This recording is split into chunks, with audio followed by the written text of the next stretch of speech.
Almost every woman I work with or that comes to my work in some capacity that I get to know, she is going through a liminal space. She may not use that language. She may not even be aware at first that that is the reason that she's come to me and my work. But 95% plus of the people who seek me out to work with me, they are navigating significant change in their lives.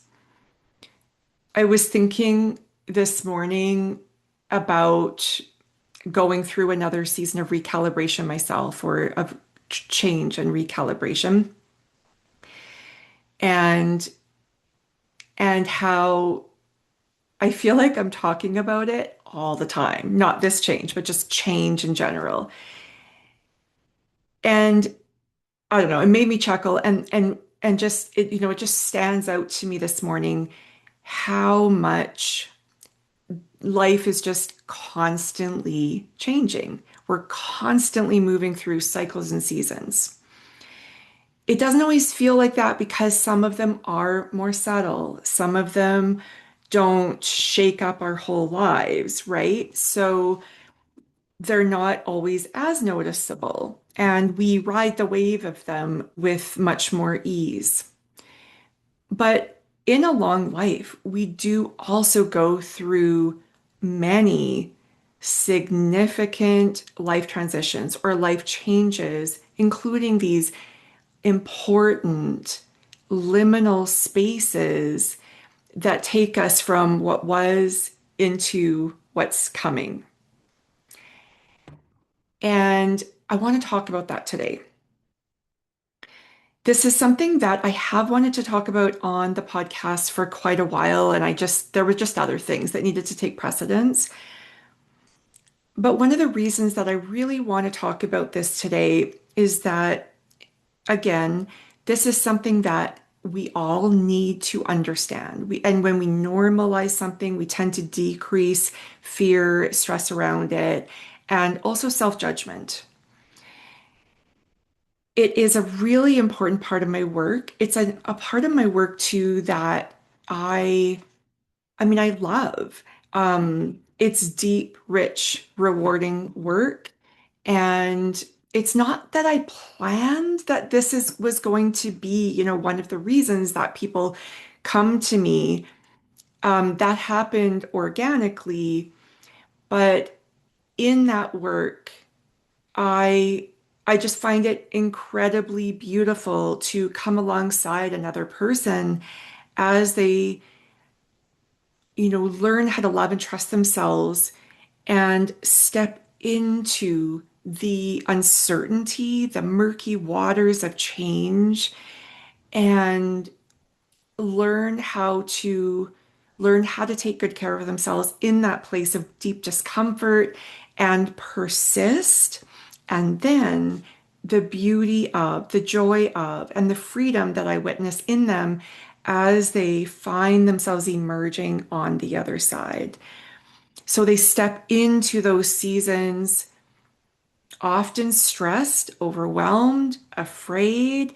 Um, Maybe there's a lot of noise, a lot of self-judgment, because when something is shape shifting, and especially if it's something that we didn't expect or we didn't plan for, typically what happens is we assume that we missed something important. We did something wrong. We should be doing something differently. Maybe even the thought that we're the only person going through something like this. So confusion and overwhelm and lots of stress and often lots of criticism or self-judgment. And then they go into that phase of transition. Freedom and joy begin to grow there.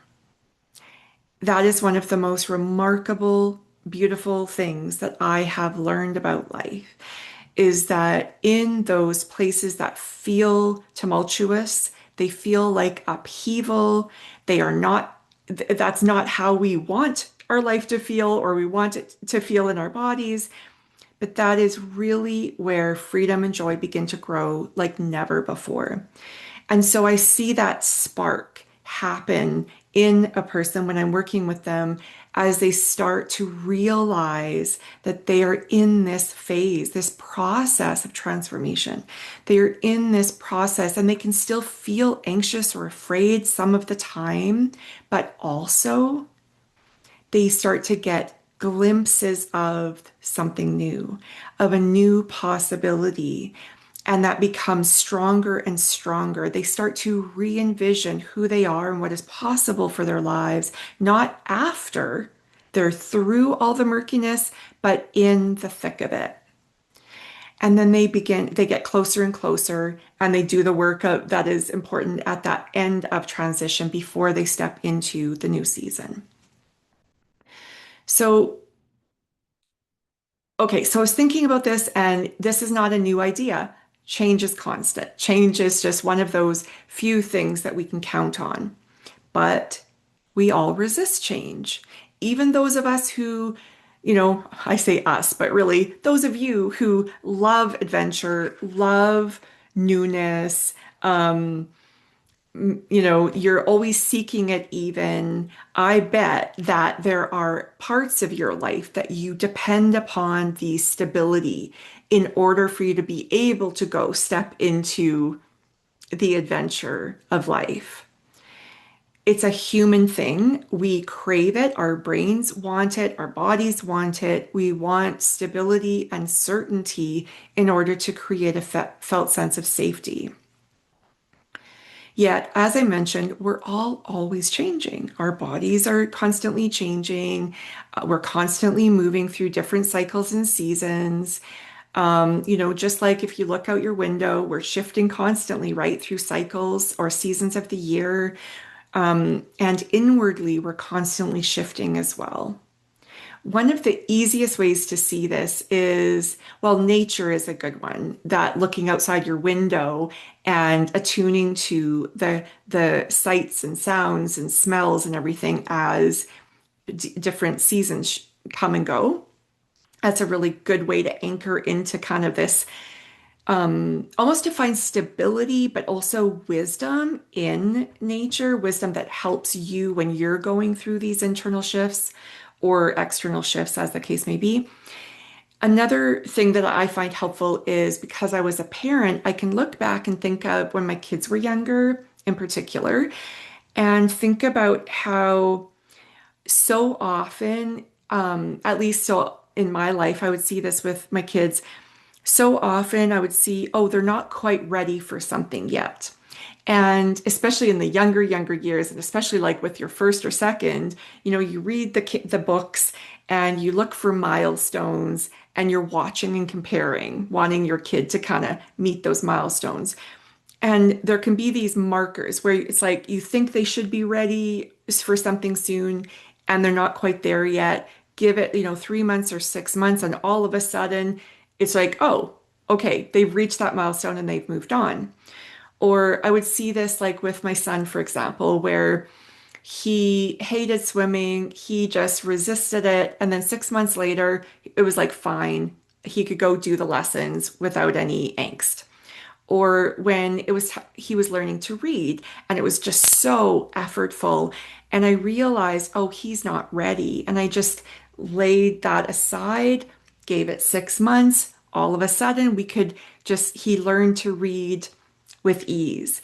So that was a fun reminder for me, not only that like we're all constantly shifting, and it's also a good reminder that when something feels tense or effortful or hard right now, it's a good reminder to say, you know what? This too is going to pass. This is going to shift. In 6 months, this probably just won't even be a thing for me anymore. So life is constantly change and we are constantly in flux, but we crave stability, we crave certainty, we crave a sense of inner safety and knowing what works. And when that's rocked, it can feel unmooring, destabilizing, scary, etc. Um, this is just a little side note. I'll say it now because I'm not quite sure. I don't know if I'll remember later. But what just popped up for me too is how when I'm working with somebody and we're talking about creating a soul honoring weekly rhythm. So a weekly rhythm or a rhythm for your day, even for your day and your week that honors who you are, your wiring, your capacity, your current goals, priorities, whatever. We want to see those things reflected on the page. Ideally, we also want to see your core values reflected on the page. But it can take if you're new to that type of thing, it can take a fair bit of work to kind of go through it as an exercise, even as a kind of mental, emotional kind of process, and kind of do some sifting and grappling and everything to get to kind of the truth of this is this is the best expression of who I am and what I prioritize or value in this season with my current resourcing capacity, etc. So you go through that work and then it feels really good eventually, and then life changes again. So, and that is one of the most uncomfortable things about being human, especially a growth-minded human and somebody who is investing in their health and they want to live intentionally, etc. So you do this kind of work, but then life changes again. And so right at the start in this type of work, I tell people and I remind them often because that is required that we have to hold this loosely. We have to hold all the life loosely, but we need to know that just because it works for us in this season doesn't mean it's going to work for us in the next season. Now, again, going back to years when I had kids at home, my weekly rhythm shifted a decent amount, literally season to season, from summer to autumn to winter to spring, because of kids' activities and needs. Things were constantly shifting. So every season I would need to sit down and I would need to rework the weekly rhythm. Now it's more subtle now. Empty nest, no kids at home. It's more subtle. And but I still need to be willing to hold it loosely and know that in order to be responsive to my life, in order to be responsive to the inner wisdom that I receive, in order to be responsive to life outside of my own little microcosm, I need to be adaptable and flexible, keys of resilience. I need to be willing to hold it all loosely and continue to adapt and move with change. It's hard, but it is essential. So I'm going to just come back a little bit. Just change is constant. I feel like we've established that, but I do want to talk a little bit more about, some changes are expected or wanted, like kids leaving home, retirement, for example, or even let's say you have an aging parent and they are coming to the end of their days. You might expect it, but if they are a significant part of your life, that doesn't mean the transition is easy or without grief or without pain or discomfort and that recalibration that is required. Some changes or transitions, of course, are not expected and they're not wanted. So, loss of a younger loved one, an illness that forces change in your life, disrupts your plans, let's say, loss of a job, a big move that you weren't anticipating. Lots of different things can happen.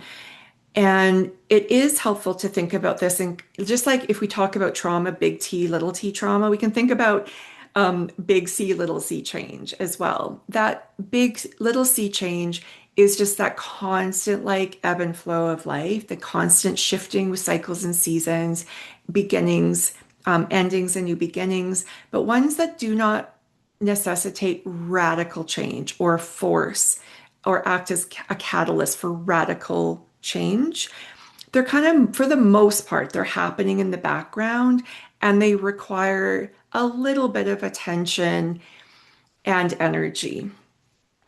But as long as we know who we are and we have decent rhythms and practices in our lives that feel soul honoring, we'll weather that fairly easily. So here I want to focus mostly on kind of big sea change, transformation, upheaval, etc. and and and and try to help you through that if you are in that type of season. Now again, if you're here, there's a really good chance that you might be in a season of transition. All right, so let's just talk briefly about the language of liminal space. And I won't say too much about it here, but if it, you might be familiar with it or you might not. So a liminal space is the space between what used to be and what is going to be, of no longer but not yet, or betwixt and between. That I can't remember who said that. Found that language somewhere. I love it. So it's the in-between space when you are moving from one way of being or one season of life or one experience into something new, but you're in the murky waters or you're in the darkness or you're still in that in-between space where you don't know yet what it's going to be like on the other side. And because of that, it's it feels very challenging, often mentally, emotionally, spiritually, physically, relationally, financially. It can touch every area of your life. And even if you are somebody who has done the work of befriending yourself, so you know, love, and trust yourself, you are leading more and more from true self, you are on your own side, guess what? You're not immune to this.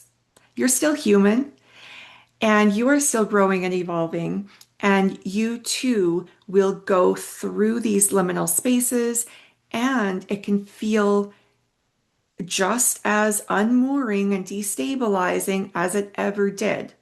Now, that it alone can also bring up a lot of inner chatter because you might think, well, why do I feel like this again when I did all this work before?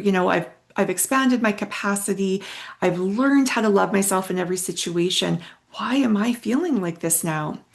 And it's because change is afoot. And just because you've done that work and you never lose that work is going to support you even through this current change, but you still need to loosen your grip and practice opening yourself up to what's possible or what is coming, right? You're still human. You're still in a human body in this world. You're not immune to change. So we talked about big C, small c, transition. Liminal space. Okay, I touched on that. So I did mention already like how it feels to be in this type of liminal space or big upheaval, big transition. But I'm going to say just a little bit more. So there's a good chance that if you're going through a significant change, oh, actually, you know what I'm going to do is I want to talk a little bit. Okay, I'll merge these. Never mind. Sorry. So you might be noticing it feels like a big shakeup, like even like the ground is shifting underneath you. What you used to be able to count on, you can no longer count on. Um, you might notice an increase of stress, even stress hormones affecting your body, anxiety or fear, self-doubt. You might notice that old inner critic or fearful thoughts showing up more than they were not that long ago. You might feel it like I mentioned the stress hormones. You might also feel it in your sleep, like it might impact you in lots of different ways, your focus. So these types of change, they do, like I already said, they touch every area of our life, and that is to be expected. So it's actually a far kinder thing to just know that. And you could even sit down, pen to paper, and like write down some different life categories and just notice what you're experiencing in these different areas of your life. Just know to look for them. Know that the every area of your life will be impacted as you move through big transitions and liminal spaces. And one of the things, I mean, I'll get to this later, but one of the things that it's helpful to know when you're going through this is don't make big life decisions in the moment, ones that you don't have to make. So, like, you may already have decided, let's say, to retire and go through a big move, and then you're experiencing all of this. So, you've just gone through these big changes, but now give yourself the time and space to find your footing again before you make any more big life decisions. Aim for gentle shifts and listening for wisdom more than taking big action when you're in the thick of this.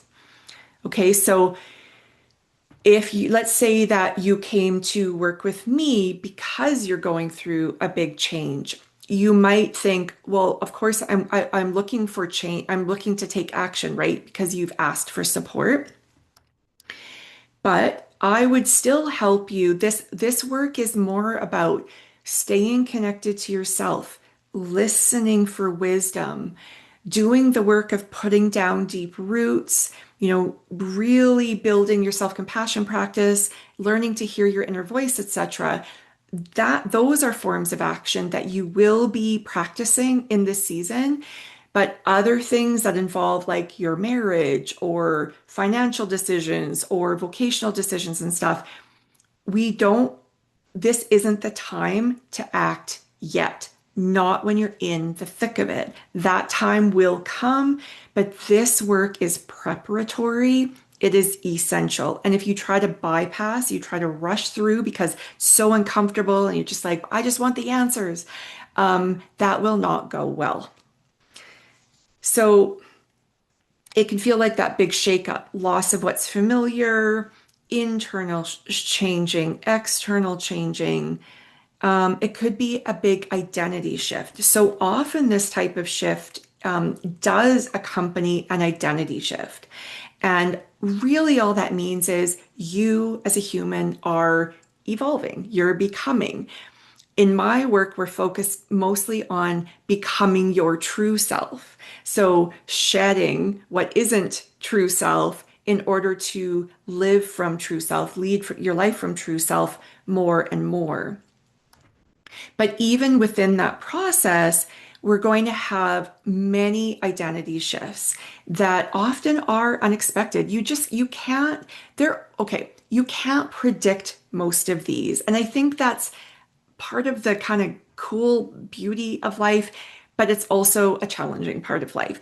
In some ways, we can predict certain things. Like that's one of the reasons that in the Get to Know Yourself workshop that I recently offered, where I talk about my old self, new self, true self process, I talk about identity shifts and I provide a simple timeline. And I invite people to sort of pay attention to their own lives and think, what was going on at 25, at 40, at 55, at 70?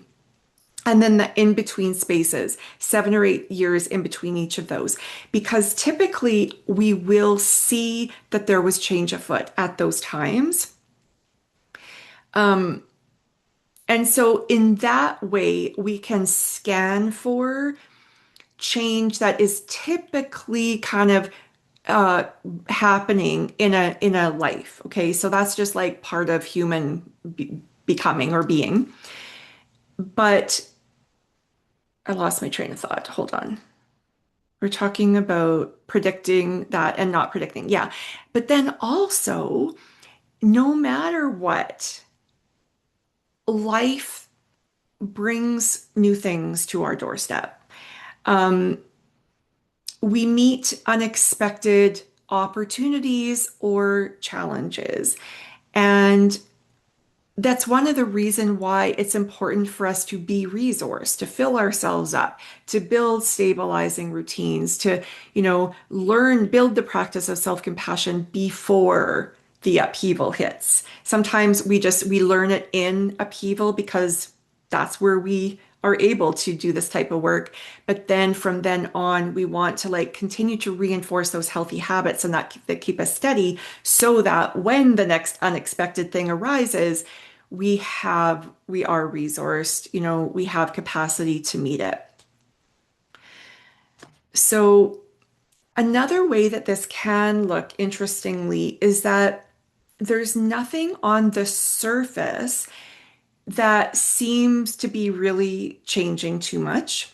It's like the way that somebody might express it to me is, I've built this beautiful life, or I have a really good life, nothing's wrong, but I don't feel happy. Or is this all there is? You sense that something's missing, or this isn't what you want forever, or I think that what happens sometimes is that people don't yet know how to articulate it fully, but what's happening is inside they sense that something is stirring. And that can feel uneasy and uncomfortable.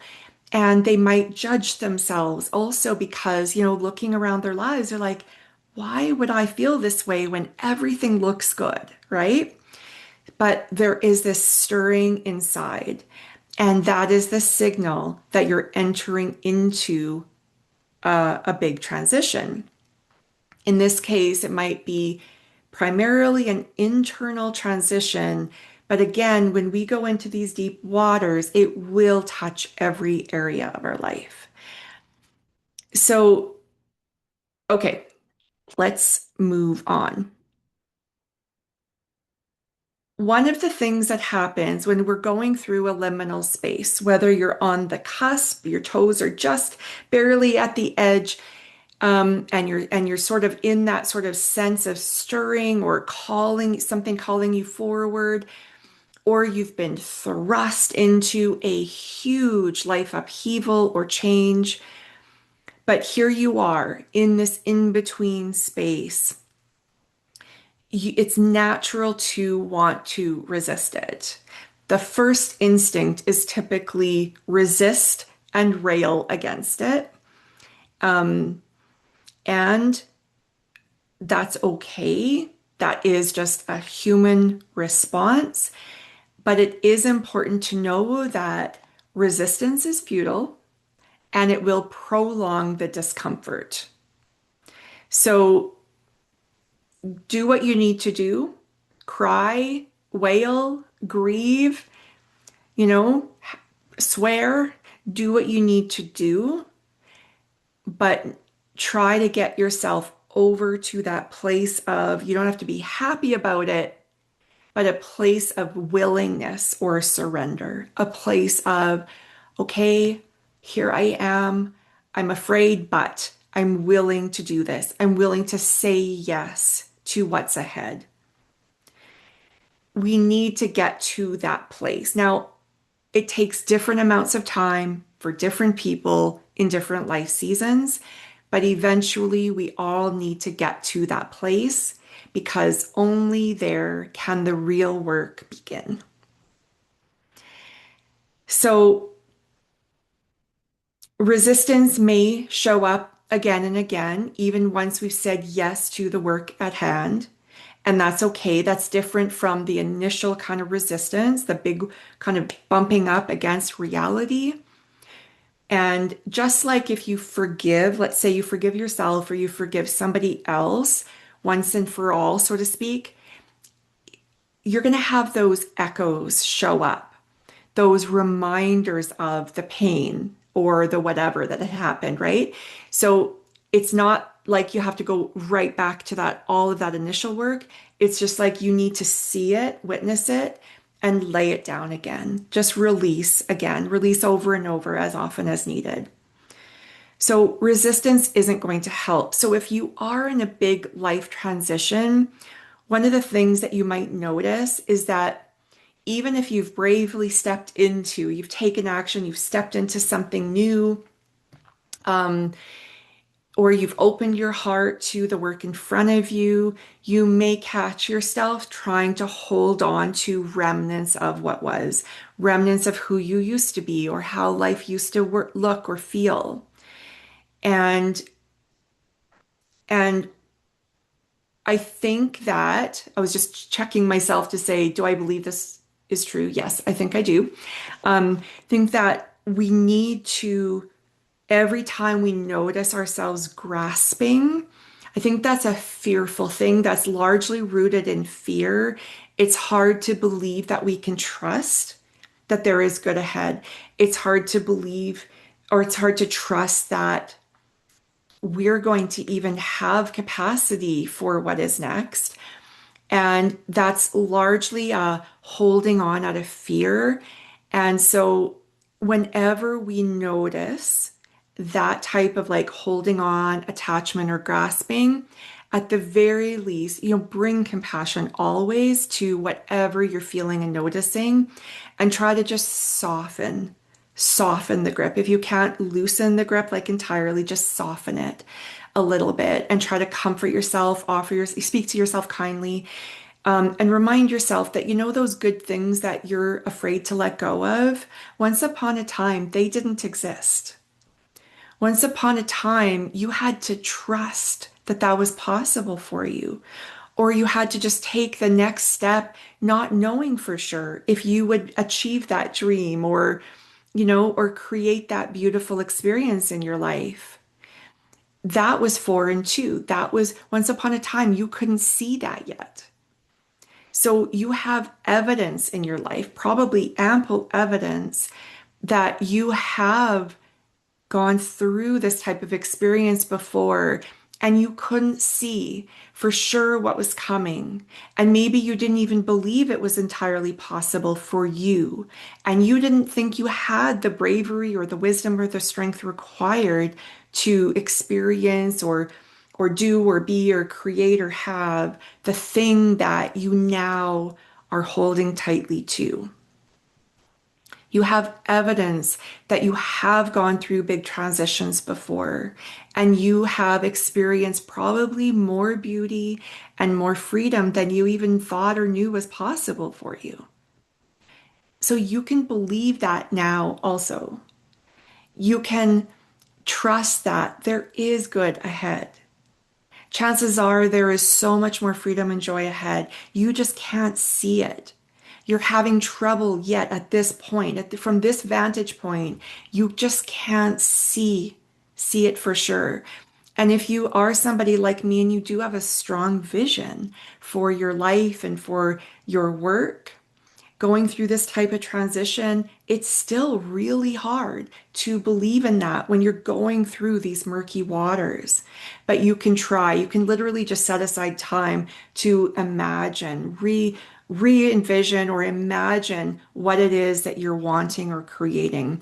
Plant seeds of possibility for your brain to kind of come back to and hold on to or hook into when the fear gets loud. So loosen your grip. Now, what is really happening here?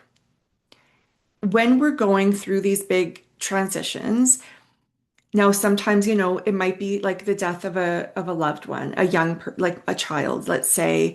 Um, it's hard to see any wisdom or beauty here, and you don't have to. Like, I'm not saying that's a thing, but what I can say is that even in the most painful, heart-wrenching experiences, we are becoming. We are continuing to become. And situations like that are horrible, it feels like you're stripped bare or you're brought to your knees. Um, and in that place, that dark, horrible place, I already mentioned that freedom and joy can begin to grow there like never before, but also the noise gets cut away. In these spaces, often we shed, we we release, we let go of, we declutter. the noise of life that can include stuff, expectations, physical things, old judgments, old attachments, old stories, and we come to the truth of who we are and what we need for wholeness and joy, what we truly care about. We see the truth of how we've been maybe performing or people pleasing still, or operating in our old conditioning, maybe. We see the truth of it in front of us. And that is confronting and uncomfortable, but it's also essential for our freedom.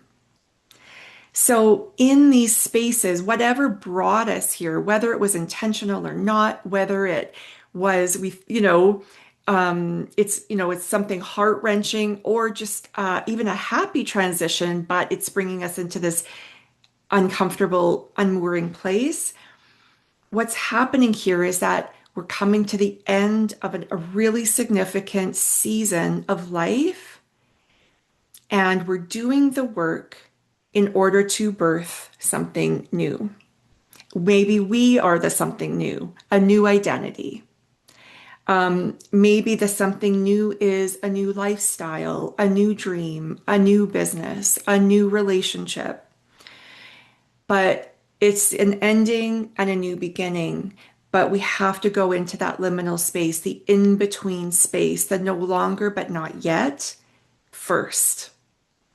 So, another way I invite you to think about this is that when life on the surface looks barren or feels barren, like nothing is growing, nothing is working, it's hard to feel joy, maybe. The things that used to bring joy maybe have been stripped away. And it looks lifeless and dark and hard and, barren. That's sort of the best descriptor I have.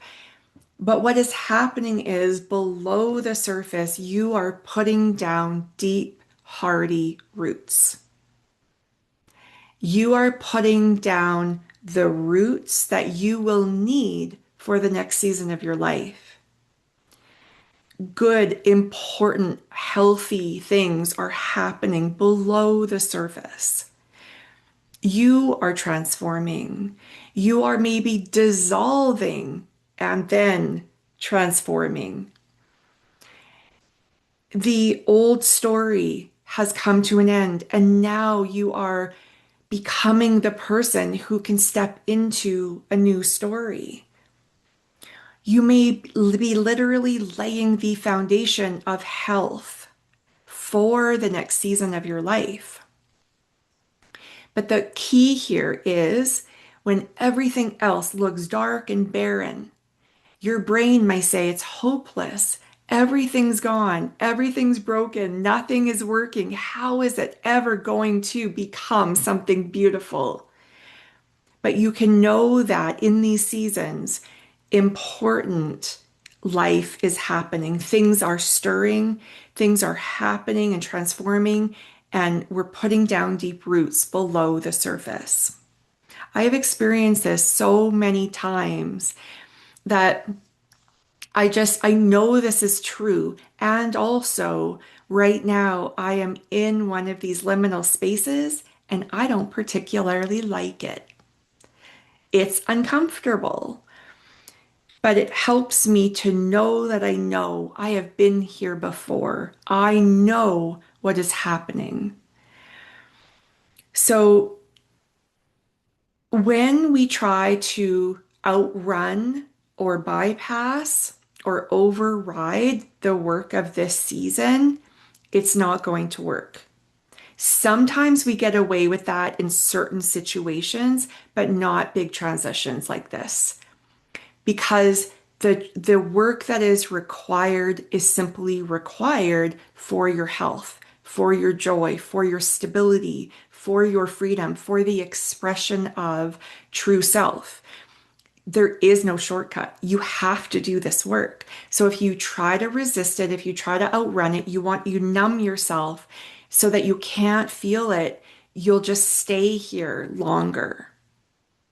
You can't outrun this work.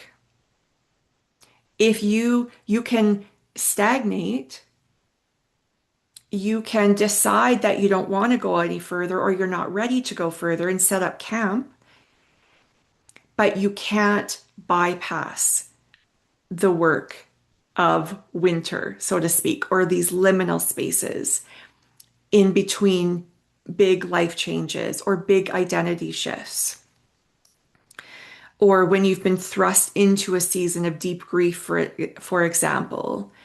There is no outrunning it. The work will be done one way or another if you are to continue and experience the fullness of life, if you are to continue living fully, thriving forward, and feeling fully alive in your body and life. The only way is through. In these seasons, what helps?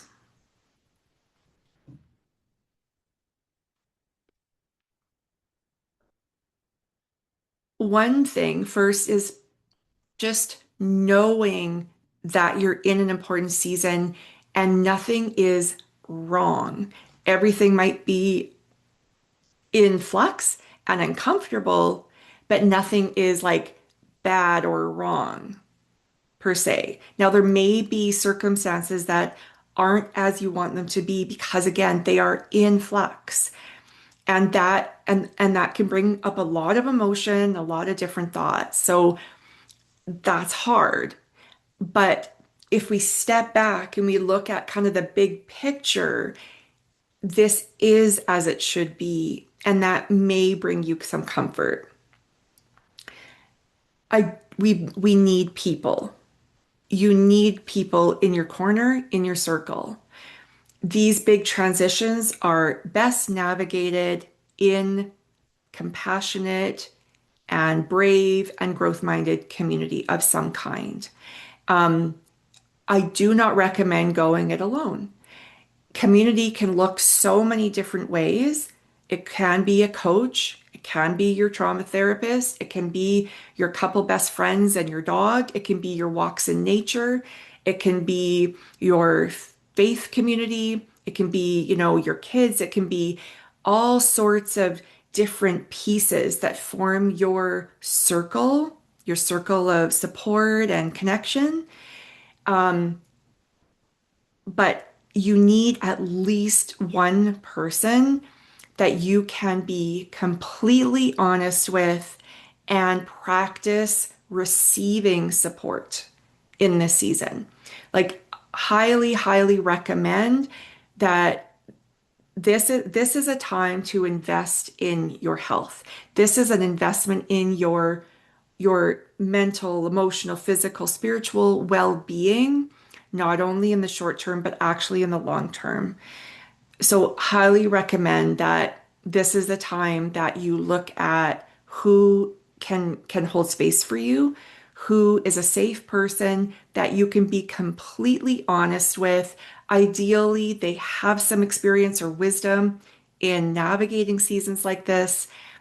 And but this is not the time to persist in old behaviors of I can do it myself, I've got this, I don't need anybody, or not allowing yourself to ask for and receive support. That old nonsense is not going to take you very far. Gather in support.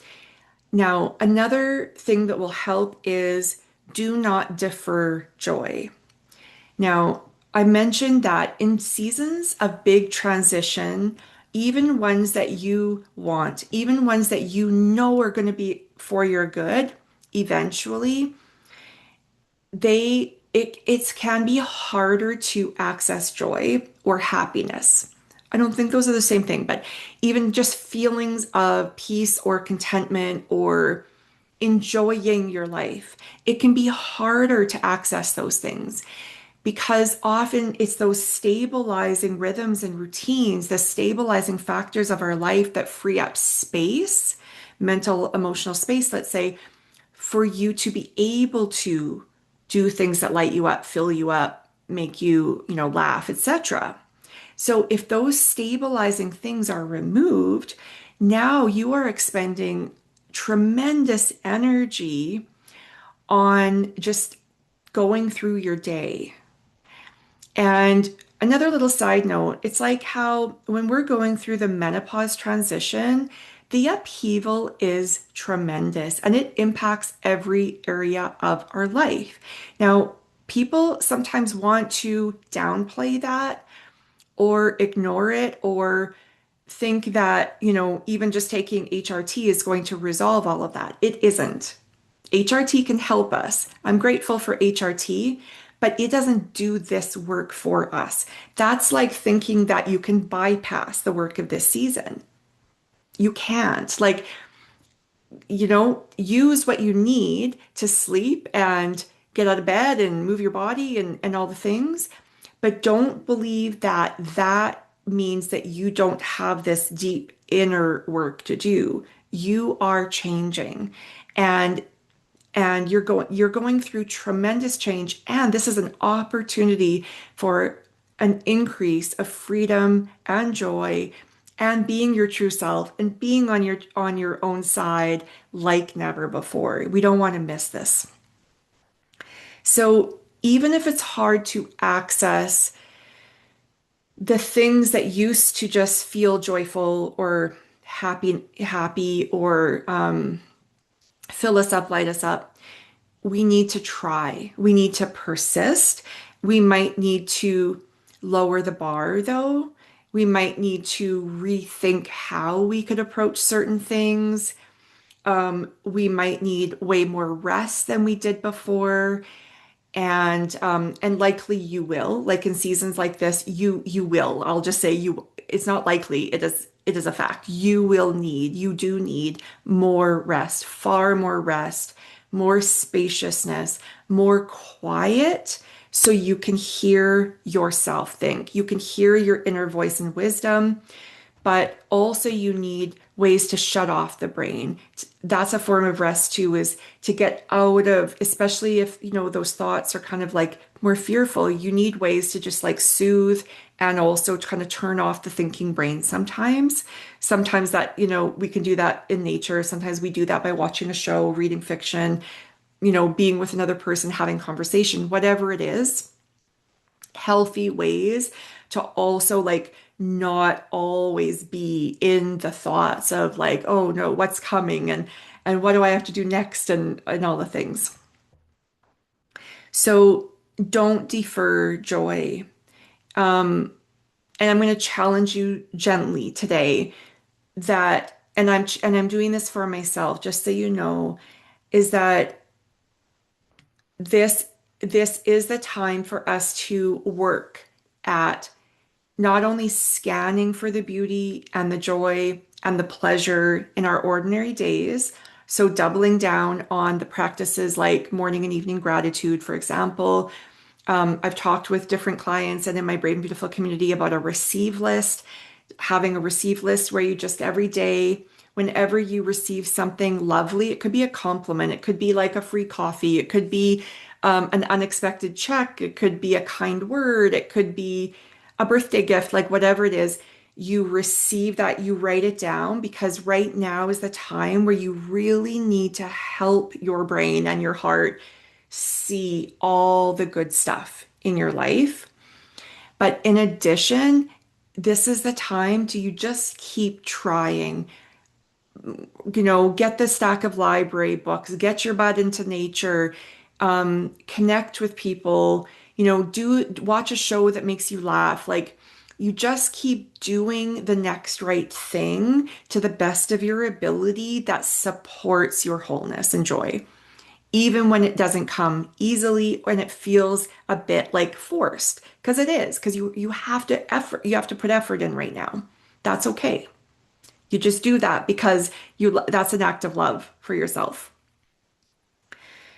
Okay, another thing, and I'm going to be wrapping up here in a moment, that is really important when you're going through a liminal space, a season of significant transition or upheaval or change. Again, it could be an identity shift, a lifestyle shift. It could involve loss of any kind, the menopause transition, but it's a big life transition. And you're in the liminal space. You're in the in-between space. No longer, but not yet. I talked about how often the anchoring rhythms and routines, we might have lost them. So, for example, when my son died, like I had really good health habits, like consistent movement, healthy nutrition, supplements and all the things. Everything just fell away because if you've gone through significant grief, and also I had a concussion and like lots of things, you it's like you have to remember to eat, you have to remember to shower. The most basic functions take all of your energy.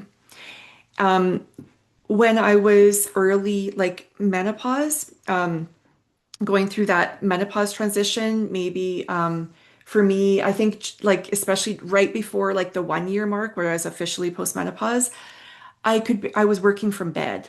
I was so exhausted. I would just cry waking up in the morning because the exhaustion was so deep that I didn't know how I was going to make it to 3 p.m., let alone like bedtime. So I was literally working from my bed.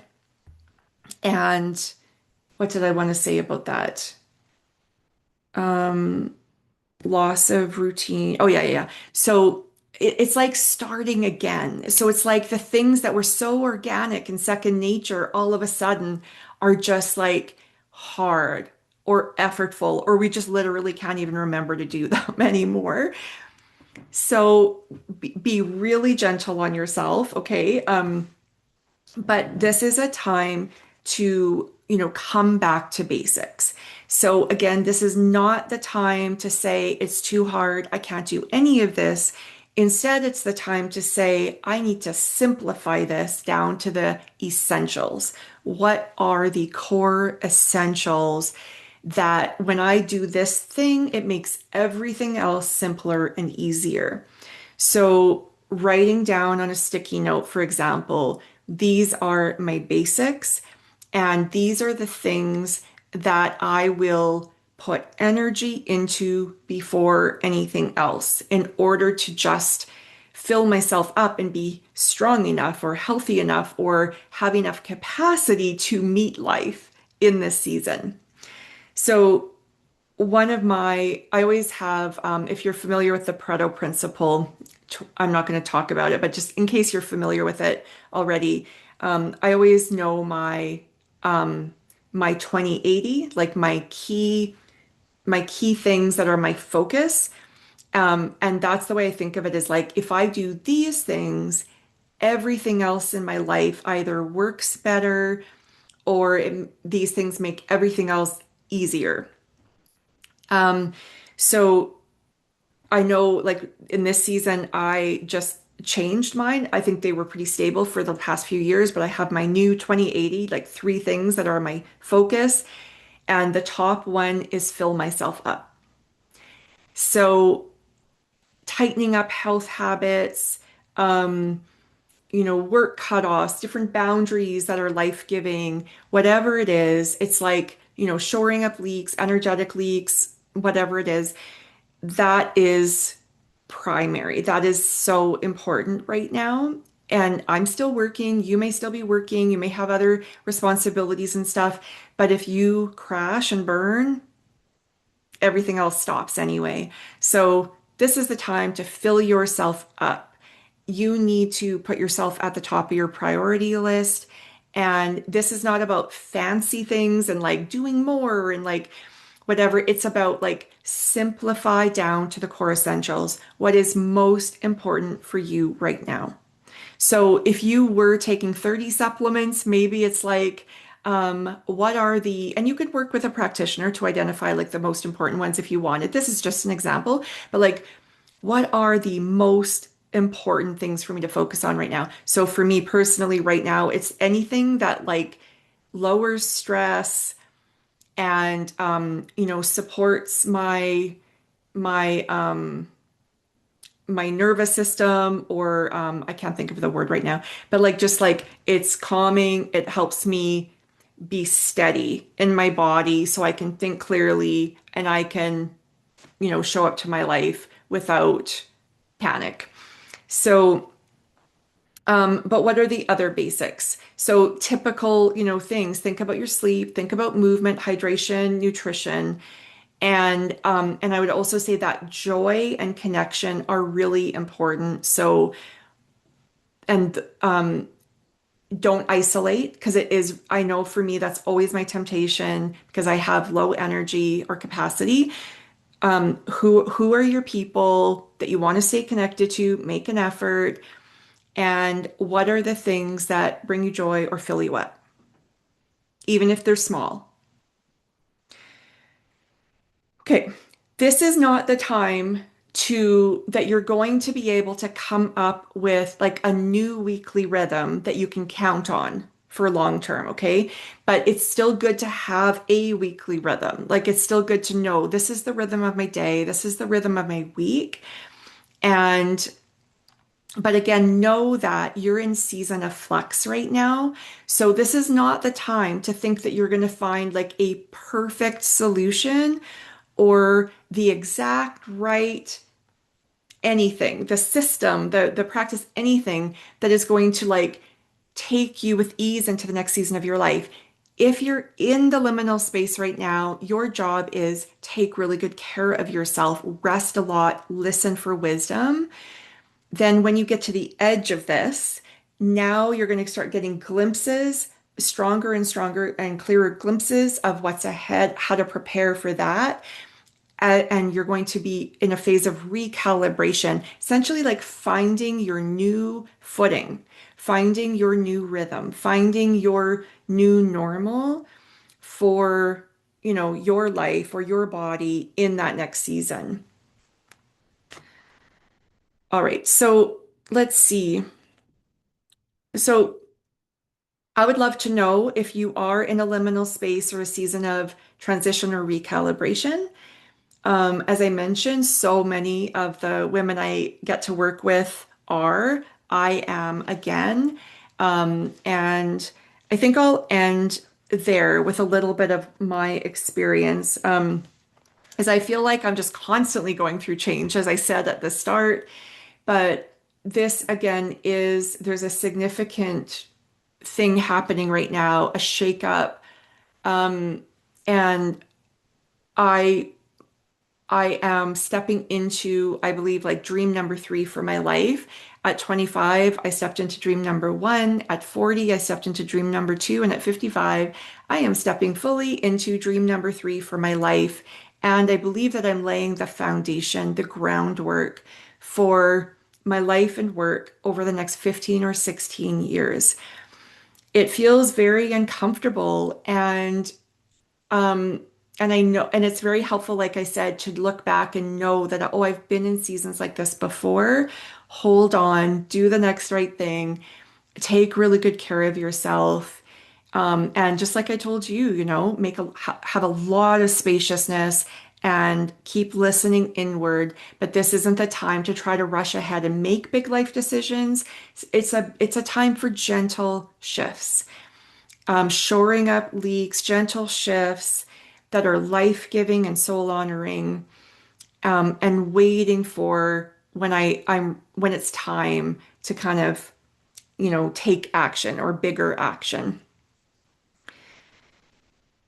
So, okay, yeah, I'm just gonna wrap up there. All right, thanks for being here with me. Oh yeah, I actually did forget.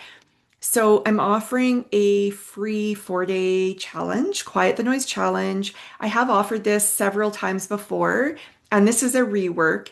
It's not the same material as before, but essentially the same challenge, Quiet the Noise Challenge.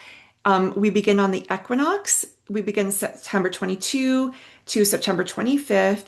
You can join me live for 1 hour a day. The first half of each day, I'm going to offer you something that is really essential for us in the midlife season, especially as we're going through transitions to help quiet the internal and external noise, but also just essential to any of us, any person who wants to walk in freedom, wholeness, and joy. And the second half we're going to have for discussion. So join live if you want to be a part of that discussion and ask questions, etc. Yeah, I look forward to that. Love to meet you there. It's free and you can come sign up and I'll share the notes in the show note or the link in the notes. And also, I just came across a post I wrote 10 years ago about seasons of transition. I think I was just before 45 and I read, anyway, you can read the post and it was really fun to just take the time to read it through and remember how I was feeling in that transitional time 10 years ago. What's the same, what's different, and I'm going to share the link to that as well in case you're interested. So, okay, take good care of yourself, and I will see you next time.